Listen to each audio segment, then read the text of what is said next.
Merci Pierrot d'avoir accepté notre invitation dans Être humain. Avec grand plaisir. Plaisir partagé. On a une question qui est la question traditionnelle, la première question traditionnelle dans la série documentaire Être humain. Quel est ton premier souvenir d'enfance, le premier événement que tu te souviens? Oui, je m'en souviens très très bien. Après, je ne sais pas exactement l'âge, mais mes parents m'ont emmené aux Pays-Bas, Hollande, à Amsterdam, lorsque je devais je devais être très petit, en avion, et j'ai ce souvenir de cet avion qui partait de Paris, de Genève, et je me souviens de Moulins avant, dans la brume, entre l'aéroport visiblement et la ville. Je suppose que c'était Amsterdam, et j'ai ce souvenir de brume, de Moulins avant et d'avion. Euh, je ne sais pas si j'avais avoir 2 ans ou 3 ans, mais j'ai ce vieux souvenir. Voilà. Très bien. Et ton plus beau souvenir d'enfance? Ah, le plus beau souvenir d'enfance, j'en ai. La particularité extraordinaire de l'enfance, c'est qu'on en a beaucoup. Et je suppose que même les gens qui ont des enfances difficiles, ce qui n'est pas mon cas, moi j'ai une enfance merveilleuse, il y en a pléthore. Et donc des beaux souvenirs d'enfance, c'est jouer dans le jardin de la maison où mes parents habitaient, grimper dans un séquoia géant qui faisait 30 mètres de haut, et sans que personne ne le sache, parce que c'était interdit évidemment de grimper tout en haut, 30 mètres, et de grimper quand j'avais 6-7 ans, comme aiment le faire les enfants, ou même peut-être plus jeunes, grimper tout en haut de cet immense arbre, et de voir loin le lac près de Genève, et redescendre, et que personne n'allait savoir que je l'avais fait. C'était des beaux souvenirs. Quel genre d'enfant étais-tu? Alors, enfant, j'étais un enfant justicier. Redresseur de tort, on dit, je crois, en français. Voilà, à la récréation, j'allais toujours essayer de protéger les plus faibles. C'est une très mauvaise idée, parce qu'on s'en prend plein la tronche. C'est très louable, c'est très louable. Je ne sais pas, c'est un instinct en tout cas, et ça me coûte cher dans ma vie. En tout cas, j'aimais faire être redresseur de tort. J'étais un enfant déjà, et je suis resté un adulte provocateur, avec un sens de l'humour qui est un peu décalé, qui est un peu le mien, comme vous allez vous en rendre compte, si la vidéo ne sera pas bannie et censurée, mais en tout cas, oui, j'étais un enfant physique, je grimpais aux arbres, je courais pas dans tous les sens, espiègle, solitaire aussi, parce que on habitait loin de la ville, à la campagne, et l'école était à la ville. Et donc la plupart de mes amis étaient à l'école, habitaient en ville. Et donc le transport scolaire qui était long pour arriver chez moi fait que, à part les mercredis après-midi ou éventuellement les anniversaires où on s'invitait, les enfants s'invitaient à l'époque, je parle des années 70, eh bien j'étais quand même souvent solitaire, donc grimper aux arbres, jouer dans mon jardin, jouer avec mes petits jouets, lire, c'était mes passions, et donc j'ai un plaisir à rester dans mon coin, si nécessaire. Je suis sociable, mais j'aime beaucoup être solitaire. Le métier de ton papa? Mon père était dans l'informatique, donc il a commencé au début des années 60, dans 63 ou 64, dans ce qui était à l'époque ce qu'on appelait les mini-ordinateurs, qui étaient des ordinateurs relativement petits, qui remplissaient pas des pièces entières, qui étaient des boîtes comme ça, des armoires, mais qui étaient relativement petits, très puissantes pour des sociétés américaines, dans laquelle il est resté toute sa carrière, et il est devenu responsable de l'Europe de cette société. Donc il est devenu cadre supérieur dans cette boîte américaine, qui a eu jusqu'à, je me souviens qu'il avait au sommet de sa carrière 60 000 employés pour lui, qui bossaient pour lui. Alors il était employé lui aussi, c'était pas le propriétaire, hein, c'était mais donc il avait un métier qui a grosse responsabilité, qui nous a amené à beaucoup voyager avec lui, parce qu'il a eu cette présence d'esprit intelligente, je crois, d'emmener sa famille souvent avec lui lors des voyages d'affaires, lorsqu'il y a des congrès ou des choses comme ça. Et puis, il avait aussi cette particularité dans ce métier d'utiliser les talents culinaires de ma maman, qui est italienne, donc, elle aussi, et qui cuisinait des bons petits plats à la maison. Et donc, il amenait souvent ses collègues, ses supérieurs ou ses clients importants à la maison. Donc, j'ai vu défiler des grands noms de l'industrie européenne qui passaient à Genève, donc à la fois dans les sciences comme dans les grandes entreprises. Parce que dans ce métier, la relation elle compte, et donc comme tout le monde aimait bien la cuisine de ma mère, c'était une petite touche d'humanité dans un monde d'informaticiens et de techniques, et j'ai beaucoup écouté donc à table avec ces grands monsieur de l'industrie, et donc j'ai appris, et ce qui a fait que j'ai eu une carrière assez précoce, parce que j'avais des notions qu'on n'apprend même pas dans un MBA, forcément. Ta maman était donc mère au foyer? Oui.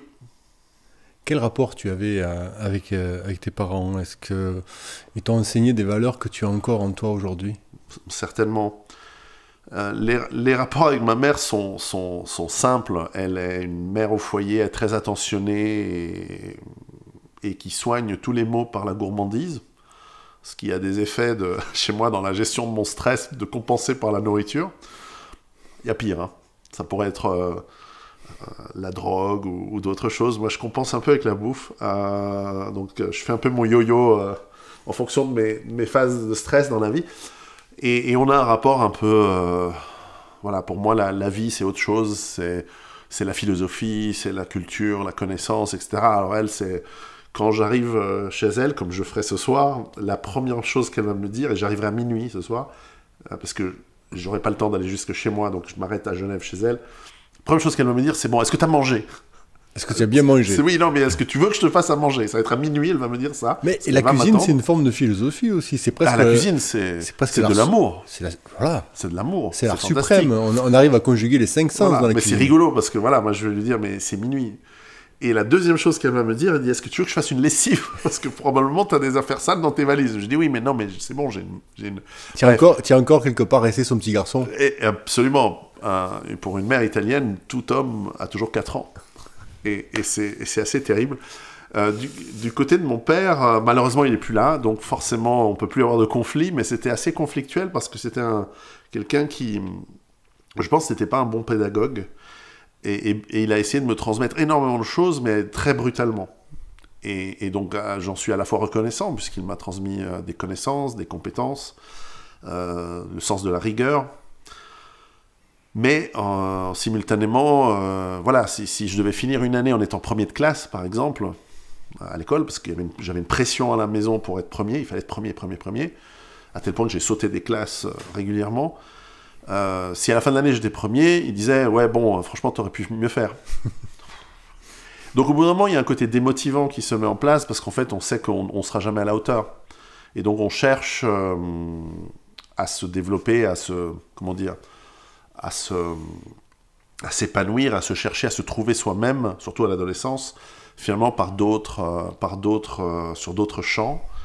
Et puis il y avait ce côté assez rigolo, je me souviens, parce que je suis en train d'écrire là-dessus, où lorsque, par exemple, on regardait des films comme James Bond, des films de James Bond à la télé, début des années 80.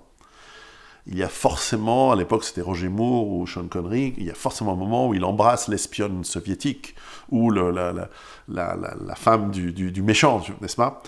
Et qui va coucher avec, et donc elle va lui révéler les secrets de l'intrigue, et donc c'est un moment clé dans le film, et j'aime beaucoup le cinéma, donc pour moi les films sont intéressants, et systématiquement il éteignait la télévision à ce moment-là.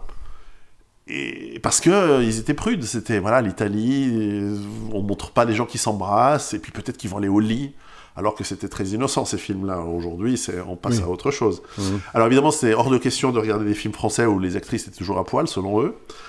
Donc c'était que des films américains, etc. Par exemple. Donc il y avait ce mélange de grands. C'était un grand monsieur qui a fait une grande carrière, parce qu'ils sont partis de rien. Hein. Mes grands-parents, c'est des ouvriers. Si je vois du côté de mon père, j'ai un grand-père qui nettoie les rues à Turin, en Italie, et du côté de ma mère, mon grand-père était Il a été mécanicien auto, chauffeur, et ensuite vigneron. Voilà, donc il a et leur grand-père était mineur. Donc c'était des gens très, très humbles.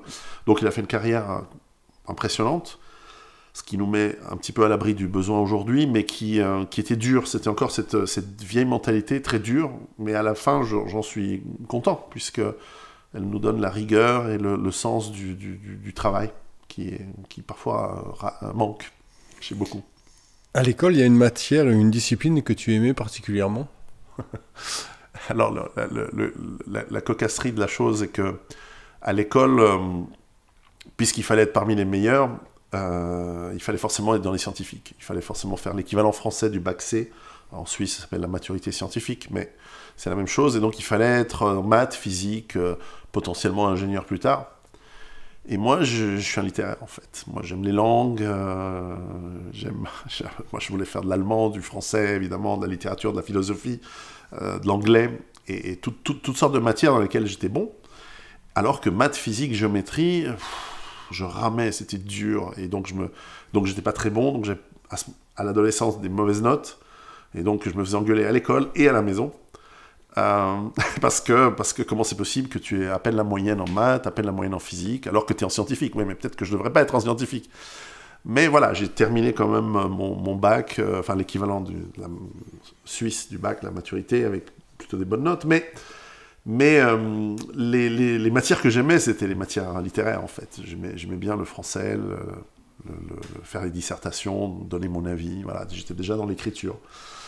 Mais ma carrière a été plutôt liée à l'informatique, donc à l'aspect technique quand même. Dans cette enfance, est-ce que tu as fait une grosse bêtise? Grosse, non, mais je vous en donnais une qui est assez charmante et touchante peut-être pour ce que peut faire un enfant. J'étais très amoureux depuis l'âge de 6 ans d'une jolie blonde alsacienne, française qui s'appelait Elsa, blonde aux yeux bleus. J'ai pas changé depuis, mais enfin... Et donc, vers l'âge de 8-9 ans, donc c'était un amour platonique, évidemment frustré à cet âge-là, j'étais très romantique, c'est un de mes défauts que j'ai soigné depuis, mais en tout cas, c'était comme ça. Et donc, nous étions en course d'école, et en train de jouer avec mes copains, je suis tombé dans le lac. J'ai glissé sur un caillou, je suis tombé dans le lac, donc je suis rentré tout mouillé. Et cette fille, Elsa, elle aussi, mais pas dans les mêmes circonstances, et pas au même endroit, et pas au même moment. Mais enfin, le soir, quand on a dû rentrer de la course d'école en bus, nous étions les deux mouillés, complètement trempés, parce qu'on était tombés les deux dans le lac. Parce qu'elle était aussi un peu... Enfin, moi, je suis pas un garçon manqué, je suis un garçon, mais elle était garçon manqué. Tu es intrépide, quoi. Et intrépide. Et donc, voilà. Et donc, quand je en ai rentré, la bêtise, c'était celle-là. La bêtise, c'est que quand ma mère m'a vu arriver mouillé, j'ai inventé une histoire créative de roman. C'est que j'ai plongé dans l'eau pour sauver ma dulcinée, forcément. Et donc ma mère, au lieu de prendre ça, donc je devais avoir 8 ans, 9 ans, 10 ans peut-être, et au lieu de prendre ça au pied de la lettre et se dire, ouais bon, le lendemain elle a appelé la maîtresse pour demander si la fille allait bien, parce que puisque je l'avais sauvée, maintenant on était responsable d'elle, forcément. Et elle a dit, mais pas du tout, etc. Donc je me suis fait gauler à fabuler. C'est souvent à cet âge-là qu'on raconte un peu, qu'on se fait on fait une différence entre le monde imaginaire, on fait pas trop la différence entre le monde imaginaire et le monde réel, ça arrive à ces âges-là, et puis voilà, j'étais dans mon trip romantique, créatif dans ma tête, et donc j'ai dû me faire... Forcément, elle a dû appeler aussi la fille, les parents de la fille, alors mon fils... Bref, donc je me suis payé un peu la honte. Donc pour moi, c'est une grosse bêtise de plus jamais se repayer la honte. Mais cette âme d'enfant, est-ce qu'en définitive, c'est pas ce qu'on recherche tout le temps dans notre vie, la préserver? Est-ce que c'est pas celle-là la plus magique? C'est ce qui est magique. Hélas, la vie, elle nous soigne malheureusement assez durement de ce genre d'illusions. Mais vous avez raison, c'est certainement un grand luxe de pouvoir la garder. Et peut-être que dans l'écriture, je garde un petit peu de ça. Très bien. Tu aurais aimé faire quel métier quand tu étais petit? Alors, petit. Quand j'étais tout petit... À part sauveur de jeunes filles dans les lacs? C'est lié, en fait. Ah, d'accord. Et redresseur de tort, hein, c'est lié. Quand j'étais tout petit, on regardait, ma génération regardait dans les milieu des années 70, fin des années 70. Tu sais, on avait 3 chaînes de télévision. Et puis, on avait eu soudain l'accès à la télévision française depuis Genève. Et donc, on avait, je me souviens très bien, le mercredi, on avait l'assemblage de ces trucs TF1 qui se mettaient en place, et on attendait le mercredi. Alors, il y avait Récréa 2 ou sûrement il y avait un autre mot avant, et sur TF1, il y avait ça aussi, il y avait, comment ça s'appelait, Dorothée, tout ça. Et je confonds peut-être les deux chaînes, mais c'était... Alors, c'était quoi? Et donc, il y avait Goldorak. Aïe. Et donc, moi, je voulais être pilote de Goldorak. Je voulais être pilote de robots, et puis d'aller dans l'espace.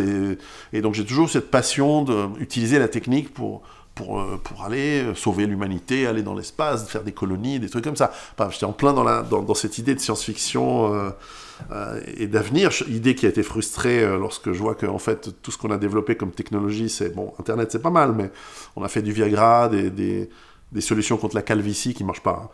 Et donc, à la fin, ouais, c'était un peu ce que je rêvais de faire. Puis plus tard, j'aurais souhaité être ingénieur pour concevoir des navires, des bateaux. Puis ça m'a passé. Et puis ensuite, je suis retombé sur l'idée de faire du fric. Puis ensuite, j'ai voulu être écrivain. Et voilà, je suis devenu écrivain. Donc, ton premier travail? Alors, le premier travail tout court, c'est, quand j'étais gamin, de travailler tous les étés à d'abord enlever les mauvaises herbes dans le jardin, dans la maison de mes parents, et puis ensuite chez les voisins contre rémunération, parce qu'il ne faut pas déconner, tout travail mérite salaire. Donc, dès l'âge de 12 ans, comme ça, j'ai commencé à me faire un peu d'argent de poche l'été, et puis ensuite, j'ai demandé à bosser dans les entreprises là où c'était possible, et j'ai toujours bossé l'été pour essayer de mettre de côté un peu de sous. Et les stages pendant mes études universitaires étaient dans des entreprises d'informatique. Je dois avouer que j'avais un peu des pistons dans l'industrie. Et puis mon premier job, ça a été d'être... alors c'est un grand titre, mais en réalité, j'étais tout seul. C'était de m'occuper du marketing. Donc j'étais responsable du marketing pour la Suisse romande, pour une société américaine qui à l'époque était encore petite, qui s'appelait Oracle, qui est devenu un géant aujourd'hui. Et donc, j'avais même pas d'ordinateur, hein, j'avais rien. Il n'y avait pas de budget, pas d'ordinateur, mais voilà. Et il fallait aider les vendeurs à faire leur chiffre d'affaires par du marketing. À l'époque, c'était des lettres, des courriers, des mailings physiques, hein, parce qu'on n'avait pas vraiment Internet. C'était en 93. Internet est arrivé très vite. Et donc, j'ai pu appliquer un petit peu tout ce qui était innovant à l'époque, des techniques de marketing guérilla, de tout début des mailings par Internet, etc. On a eu beaucoup de succès. Mais voilà, c'était un premier métier. Voilà, donc le marketing, c'est en fait mon métier, si on veut, à la base. Ça t'a plu, le marketing? Oui, car c'est un défi, parce qu'on a un objectif à atteindre qui est une certaine part de marché ou un certain chiffre d'affaires de vente. C'est pas toi qui le fais, c'est les vendeurs. Et toi, tu dois c'est du coaching, leur ouvrir la route. Plus que du marketing, c'était pas du coaching quelque part, non? Un peu, non? Il y a de ça, mais enfin, il y a aussi du travail corps à corps avec le marché, puisqu'il faut réfléchir à son canal de distribution, il faut réfléchir à comment on présente les produits, c'est les fameux 4P, hein, produit, placement, promotion, publicité, enfin, voilà. Comment est-ce qu'on va faire en sorte qu'un produit trouve sa clientèle et que la force de vente multiplie l'effort et qu'on arrive à faire nos objectifs de chiffre d'affaires, nos objectifs de part de marché. Alors j'avais la chance d'être dans des marchés porteurs, ça fait toute la différence, hein. Celui qui doit vendre quand le courant, celui qui rame quand le courant est propice, il rame vite. Et donc ça c'était un plus. Mais j'ai beaucoup aimé, j'ai passé des années extrêmement galvanisantes à faire ça. Il n'y a pas eu le petit garçon du début qui, à un moment donné, venait voir le spécialiste en marketing qui lui disait peut-être que on s'échappe un peu du sauveur de l'injustice. Un peu ouais. Pendant mes études. Parce que, clairement, ma spécialisation en marketing, ma spécialisation, c'est le supermarché. Donc, pour terminer mes études, j'avais fait un mémoire sur comment on développe la mise en place d'un supermarché dans une nouvelle région. Donc on travaille sur les mètres carrés, les têtes de gondole, comment on installe les choses, qu'est-ce qu'on met comme spray pour donner l'odeur, le fait de mettre, c'était le tout début du fait d'avoir sa propre boulangerie pour avoir l'odeur, parce qu'on savait qu'on a vu des tests, les gens quand ils entendent l'odeur du pain frais, ils achètent plus, etc. Donc voilà, ma formation était plutôt d'aller dans le marketing de produits de consommation. Le marketing sensoriel quelque part. Il y avait de tout. Ouais. Il y avait de tout. Et là, ça me plaisait pas. En fait, j'ai fait mes études, j'ai eu mon diplôme. Parce que vendre du dentifrice à des gens en disant ce dentifrice, il est plus génial que celui d'avant. Si tu l'achètes pas, tu es mort. Ça me gonfle. Les couches culottes unisexes, non, maintenant elles sont pas unisexes. Non, maintenant elles sont nouveau unisexes. Innovation, machin, kératine dans ceci, dans cela, ou bifidus, pas bifidus. Enfin, au bout d'un moment, c'était tellement bullshit. Et en plus, tu es obligé de faire semblant d'y croire. Parce que quand faut faire, tu vois, c'est un travail d'équipe. Donc si tu bosses pour Colgate-Palmolive, si tu bosses pour Nestlé, si tu bosses pour toutes ces grandes boîtes, Unilever, etc., tu es obligé d'y croire, quoi. Tu es obligé de faire semblant d'y croire. Tu es obligé de dire non, mais on est teamwork, on est équipe. Donc tu vas pas dire non, mais attends, il y a 10 ans, on vendait ce qu'on maintenant on va revendre comme étant de l'innovation, avec les pubs, les campagnes, parce que les gens ils ont oublié qu'ils achetaient déjà des couches culottes unisex il y a 10 ans, mais maintenant, après les couches culottes genrées, maintenant, tiens, les LGBT, ils n'ont pas pensé à ça, là. Je suis curieux de voir comment ils se dépatouilleraient dans cette histoire-là, parce que là, c'est pas une question d'identification pour les couches culottes. Enfin, bref. Donc... il faut inventer la multicouche binaire. Voilà. Donc, quand j'ai cherché mon premier boulot, j'ai eu 2 offres. Une chez Dupont de Nemours, donc, ce qui est pas si mal, hein, c'était des produits quand même industriels, et Oracle des logiciels. Et je me suis dit non, mais le logiciel c'est plus business, quoi. Et on va pas aller voir la ménagère en lui disant est-ce que tu veux un truc qui lave plus blanc que blanc. Donc le logiciel, il y avait un détachement par rapport au public qui fait que j'avais pas l'impression de vendre des conneries. Voilà. Tu as gagné beaucoup d'argent de ce là? Beaucoup, c'est un grand mot, mais j'ai bien gagné ma vie. Oui. Ouais. Tu peux le chiffrer, tu sais... En fin de carrière, c'est-à-dire quand à l'âge de... disons qu'à 27 ans, j'avais mon premier million. Ouais. Parce que entre le salaire et l'investissement de mon salaire dans des actions de la boîte qui marchaient très fort, etc., ça a été la baraka, comme on dit. Et pour donner une idée du salaire, en 2011, quand j'ai arrêté de bosser, j'étais à 25 000 par mois. C'est dire à quel point ce que j'ai sacrifié pour écrire des bouquins qui rapportent une fraction minuscule de tout ça. Mais j'avais mis de côté ce qui me permet de grignoter mon épargne un petit peu et d'avoir vécu maintenant 15 ans sans avoir besoin de travailler dans ce domaine-là. Qu'est-ce que ça fait d'être millionnaire, en fait? Est-ce que ça t'a changé quelque part? Alors j'ai envie de dire pas grand-chose, mais c'est faux, parce que l'argent n'est qu'un... Quand on en a plus que nécessaire, ce n'est que des chiffres sur un relevé de compte en banque. Mais est-ce que ça pousse pas, excuse-moi d'interrompre, à acheter des choses qui sont inutiles, de satisfaire l'impulsion d'achat pour des... Oui, bien sûr. D'ailleurs, ma définition de la richesse, c'est de ne pas compter quand on achète quelque chose. Et je compte toujours, en fait. Donc je ne suis pas riche. Parce que je compte toujours quand je peste quand je vois les prix du TGV. On est dans une inflation galopante en ce moment. Donc forcément, je peste quand je vois les hôtels, les avions, tout qui est en train de monter de manière très rapide. On est à 25% d'inflation réelle aujourd'hui en Europe. Bon poids. Bon poids, je pense. Voilà. Et donc j'ai pas cette sentiment. En revanche, comme je disais tout à l'heure, lorsque vous êtes au-delà de ce que vous avez besoin, ça ne devient plus est-ce que j'arrive à la fin du mois ou pas. Ça devient est-ce que ça a monté ou pas. Parce que vous investissez cet argent en bourse. Pour certains, c'est l'immobilier. Pour d'autres, c'est d'autres investissements. Et moi, c'était plutôt la bourse. Donc, dans les années 90, ça avait flambé. Et donc, il y a des moments d'euphorie, de comportements euphoriques qui peuvent venir en place quand ça monte. En revanche, quand en 2000, il y a eu l'effondrement de cette bulle Internet, de ces dot-com qui se sont effondrés, là, j'ai perdu beaucoup d'argent. Et là, il y a eu un effet de dépression qui se met en place. Et c'était bien de faire ça donc, à 29 ans. En 2000, j'avais... Oui, parce que tu as encore de la marge. D'une part, j'ai encore de la marge. Et surtout, à un moment, je me suis réveillé en me disant, mais attends, tu es en train de pleurnicher. L'année dernière, tu étais euphorique.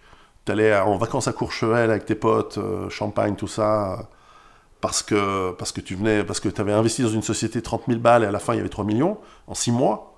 Parce que la bourse, elle peut faire ce genre de choses. Hein, si on est très malin, c'est du travail, hein, c'est pas le casino. Quoique. Mais en revanche, quand tu perds ces 3 millions... Et toi, tu déprimes, et à la fin, tu te réveilles un jour, puis tu dis, mais au fond, je les ai jamais palpés, J'avais 30 000 balles au début, maintenant j'ai 0. En fait, j'ai perdu 30 000. C'est pas la fin du monde. C'est 3 mois d'épargne. Donc, pourquoi je déprime? Et pourquoi j'étais euphorique? Donc, c'était une bonne leçon. Et c'est pour ça que j'ai tout vendu, j'ai acheté de l'or. Valeur refuge? Valeur refuge. Et puis, je suis bien tombé. Et après, j'ai vendu l'or pour m'acheter ma ferme. Donc, voilà. Donc, j'ai eu le cul bordé de nouilles de ce côté-là.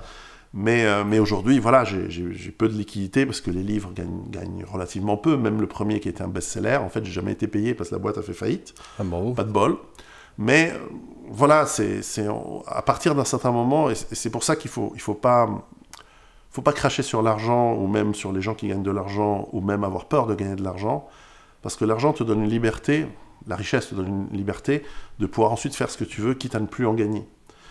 Et c'est ce qui permet aussi, j'étais hier à Cannes ou à Nice, donc il ne faut pas être communiste socialiste, il faut dire non, mais qu'il y ait des gens qui gagnent de l'argent, honnêtement, c'est bien. Ensuite, ce qu'ils en font, c'est à eux de voir. Mais par exemple, on logeait pas au Negresco, mais on est passé au Negresco à Nice, et on voyait cette ancienne propriétaire, cette dame qui avait fait des collections d'art, mais elle a fait vivre des artistes qui auraient crevé la dalle sans elle peut-être. Et donc, est-ce que finalement cet argent, il n'a pas servi à créer quelque chose? Ensuite, on apprécie la beauté ou non, mais de l'art, mais c'est depuis de tout temps, les Médicis finançaient Léonard de Vinci, finançaient les grands artistes, les papes qui étaient pleins de thunes, ils finançaient la chapelle Sixtine.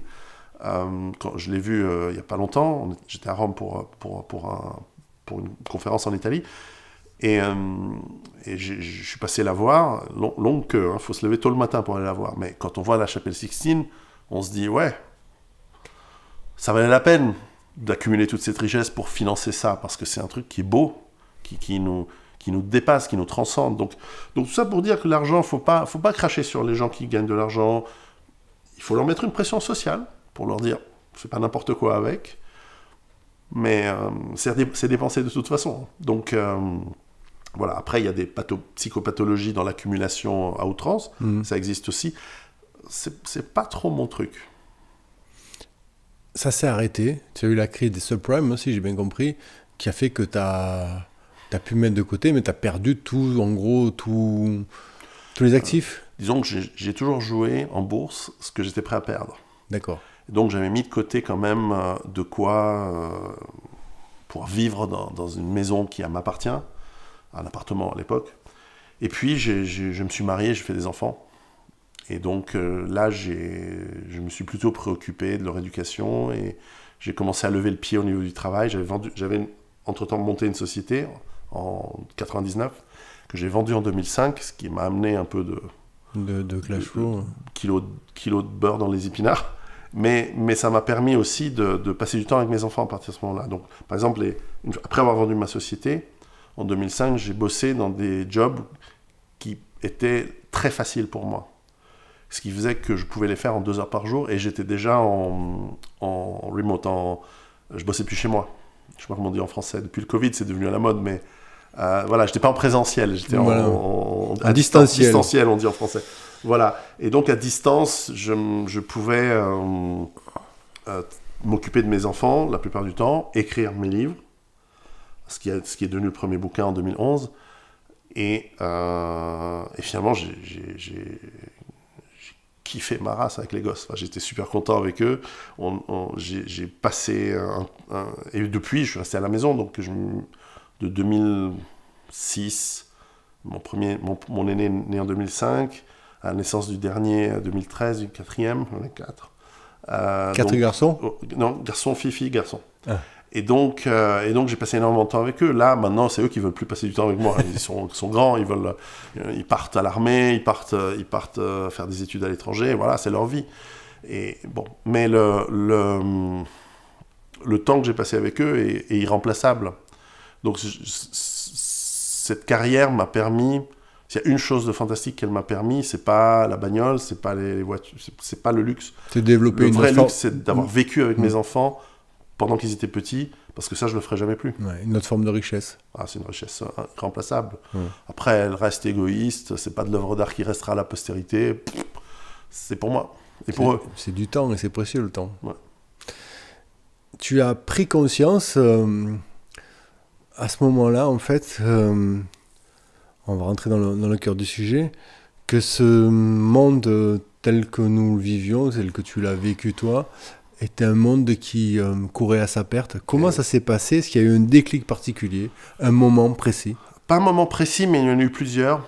Je travaillais dans la deuxième partie des années 90. Je développais les marchés toujours pour Oracle. Après avoir fait la Suisse, je suis parti en Afrique, développer l'Afrique, et plus tard le Moyen-Orient et l'Europe de l'Est pour cette société. Et donc, j'ai été exposé à de nombreux voyages, forcément, qui m'ont aussi exposé à la réalité du monde, qui n'est pas la réalité de la Suisse confortable ou de la Californie, où était mon employeur. Je connais bien les États-Unis, mais bon, quand on va dans les jungles du Congo pour aller voir la Gécamine à Lubumbashi, pour apporter, après des heures de voiture en Jeep, en brousse, avec l'ordinateur dans le coffre, les CD, parce que c'était juste avant Internet, puisqu'ils n'en avaient pas, pour aller installer les trucs là-bas, se faire payer en diamants, trouver un moyen que ces diamants, parce qu'on dit, je parle pas d'ici avec des diamants, je fais 3 km dans la brousse, et je me fais découper là en rondelles, c'est pas possible. Et ils vont le savoir, enfin, faut arrêter les conneries, non, donc il faut trouver des gens qui viennent... qui achètent les diamants, qui viennent les chercher d'une autre manière. Enfin, c'est très compliqué. On a eu des aventures. Ben, tiens, est-ce qu'il y en a une qui t'a marqué? Parce que ça, c'est croustillant. Celle-là, elle est extraordinaire, parce qu'on a dû... Alors, en fait, comme ils voulaient nous payer en diamants, nous, on a dit, c'est exclu qu'on reparte avec les diamants dans la poche. Donc, en fait, le service, tu leur amenais un service qui était... C'est les mines. Donc, Gécamine, c'est une immense exploitation de mines, de cuivre, de tout ce qu'on veut là-bas. Donc, Lubumbashi, c'est dans l'est du Congo, qui était un petit peu en guerre civile un peu à l'époque, puisqu'il y avait un gouvernement central à Kinshasa. Est-ce que c'était encore Mobutu? Je ne sais plus. Et à l'est, il y avait les rebelles de Laurent Gbagbo, à l'époque, qui avaient... le contrôle des mines et qui essayait de gagner de l'argent avec ces mines. Sauf que les mines, il faut bien qu'elles soient efficientes, parce que c'est pas parce que tu as une mine que tu dois payer des salaires.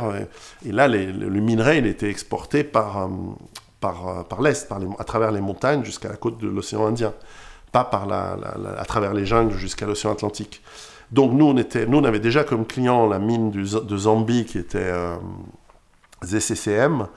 Je crois que ça s'appelle Kivu, non, c'est pas Kivu, c'est bref, dans le nord de la Zambie, et donc de là-bas, comme ils étaient en contact, ils ont dit, on aimerait bien faire les mêmes choses que vous faites déjà là-bas, avec des bases de données, des systèmes pour gérer la paye, les employés, les ressources humaines, parce que tout ça doit être automatisé. C'est des dizaines de milliers d'employés qui travaillent dans la mine.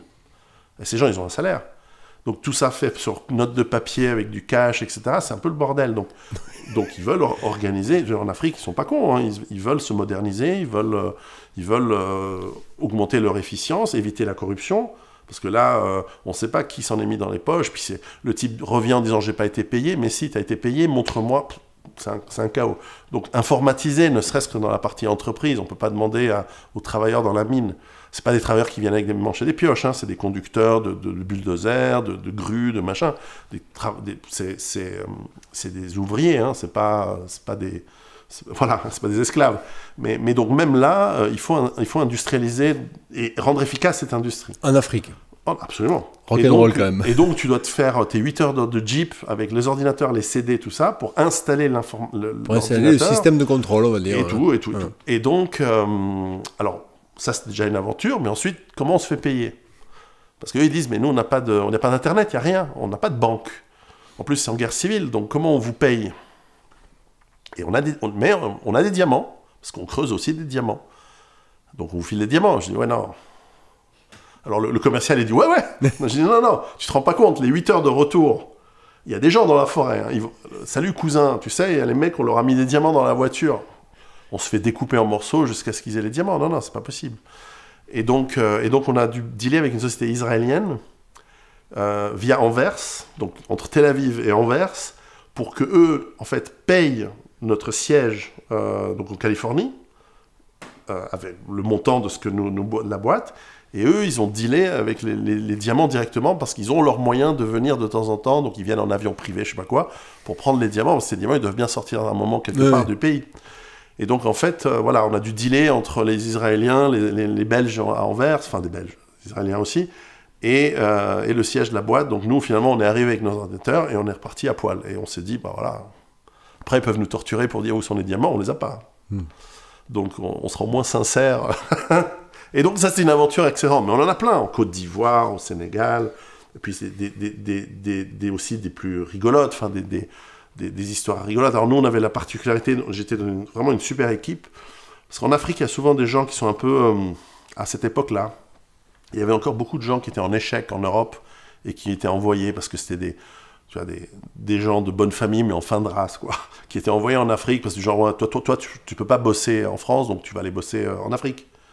Et puis, donc, ils envoyaient les gamins des grandes familles françaises, mais qui étaient un peu les ratés, quoi, les mecs un peu mal finis, quoi. Et tous ces gens, en Afrique, c'est très pauvre. Il y a des gens riches maintenant, mais il y a aussi il y a une classe moyenne. Mais il y avait aussi des gens pauvres, et ces gens, ils profitaient des prostituées, des machins comme ça. C'était sale. Et ça, nous, on n'a jamais aimé. On n'a jamais... voilà, on était là pour faire un job, on faisait un boulot, et on était sincèrement intéressés par la culture locale et les gens. On a essayé de les aider. Ça a été formidable, et ça a été bien rendu, parce que nos clients, qui étaient souvent de l'État, hein, c'était les ports francs d'Abidjan, il y en a plein, en Éthiopie, dans tous les pays, pratiquement tous les pays. Eh bien, ils voyaient qu'on n'était pas là pour profiter, pour exploiter. On était là pour travailler, pour faire quelque chose en partenariat. Et alors, c'est peut-être un peu naïf de notre part, parce qu'après, quand même, on s'est rendu compte qu'il y a beaucoup de corruption. Mais enfin, ça a été extraordinaire. Donc, quand tu as 23 ans et que 24 ans, qu'on te parachute dans des pays aussi éloignés. Et puis après, j'ai fait le Moyen-Orient. Donc, j'ai bossé, justement, on parlait d'Israël. Donc, comme peut-être c'est mon côté italien d'avoir une ouverture d'esprit, je sais qu'aujourd'hui, ça doit être quasiment impossible de trouver des gens comme ça, mais c'est pour ça que j'ai de la peine à répondre quand on me fait des questions politiques, parce que je ne vois pas le rapport.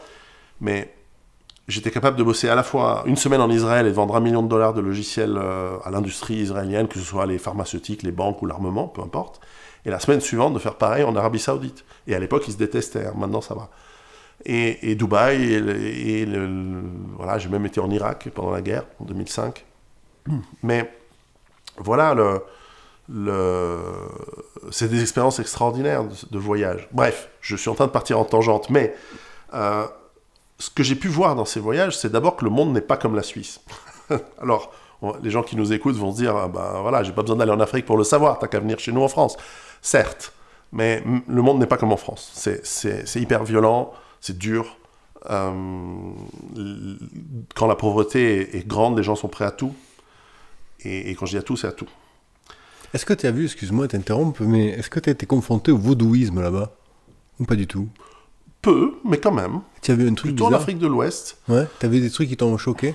Pas choqué, mais j'ai vu par exemple des blancs. Des choses qui ont pu renverser tes modes de croyance, par exemple? Non, pas jusque-là. Non. Pas jusque-là, parce que Mais en revanche, ce que j'ai pu voir, c'est beaucoup de gens, alors évidemment des Africains, je pense que quasiment tous ils y croient, aux idées de mauvais œil, aux idées d'empoisonnement à distance, alors je sais pas si on peut appeler ça vaudou, c'est un terme un peu fourre-tout, mais les gris-gris qui représentent quelqu'un et qu'on va torturer à distance pour faire du mal à une personne, ça les gens y croient. Mais là où c'était vraiment intéressant, c'est que j'ai rencontré des Blancs, des Français, qui habitaient au Gabon, qui n'est pas le pays le plus pauvre en Afrique, et eux aussi ils y croyaient dur comme fer. Alors qu'ils sont nés en France, ils sont arrivés là-bas, et à tel point qu'ils me disaient très bien ce type, alors ça peut être c'est peut-être un épiphénomène, je ne peux pas faire de moyenne, hein, c'est pas de la sociologie, mais ils me disaient, je t'emmène manger, on va déjeuner dans un restaurant, on va dans celui-là et pas dans les autres, parce que là je connais le cuisinier. Comme ça, il ne va pas nous mettre des poudres pour nous ensorceler. Mais c'est un type costard-cravate, on bossait avec Total, enfin, voilà, c'est tout à fait moderne. On n'est pas en train de... Et tu as eu un événement que tu as pu constater qui t'a marqué, non? Non, voilà, les gens croient au porte-bonheur, aux amulettes, dans les marchés, mais non, j'ai pas été exposé à plus que ça. Tu fais cette carrière brillante, tout s'arrête au subprime, tu te ressentes sur tes enfants qui viennent de naître et l'éducation, et tu commences à écrire. Comment tu as voulu enfin, comment tu as été inspiré en Ouais. fait pour partir sur ton premier livre où tu fais un constat qui dit que d'ici X années, Mhm. on va vers un Mais effondrement en fait, économique, culturel, sociologique. en voyageant, ce que j'ai surtout vu, c'est... Alors, j'ai vu que le monde était pas aussi confortable que le nôtre, mais jusque-là, c'est pas une tendance forcément qui s'inverse. Au contraire, le monde s'est enrichi depuis. La prospérité a augmenté objectivement dans le monde depuis les années 90 jusqu'à aujourd'hui. Il y a moins de pauvreté qu'avant. Maintenant, et on n'a pas eu besoin de socialisme, c'est étrange. En revanche, j'ai pu voir de la pollution de manière massive. C'est-à-dire qu'énormément de sociétés et même de pays en Occident dégagent leurs poubelles dans ces pays. Et eux-mêmes n'ont pas la conscience de l'environnement très développé. Donc, il y a souvent autour des villes, pas qu'en Afrique, au Moyen-Orient aussi, qui sont des vraies décharges à ciel ouvert, dans lesquelles il y a un microcosme de gens qui sont vraiment la classe sociale la plus basse, qui vivent dedans, et qui vivent dans le recyclage de ce qu'ils peuvent recycler dans des odeurs, et évidemment une insalubrité absolue. Et ça, c'était vraiment une première prise de conscience de la réalité écologique. Moi, j'ai fait un peu de parcours, pas dans la politique, mais dans le militantisme un peu écolo dans la fin des années 90, début des années 2000. Deuxième point qui m'a beaucoup réveillé, c'est en fait, avant la crise des subprimes, c'était après le 11 septembre, la guerre contre l'Irak.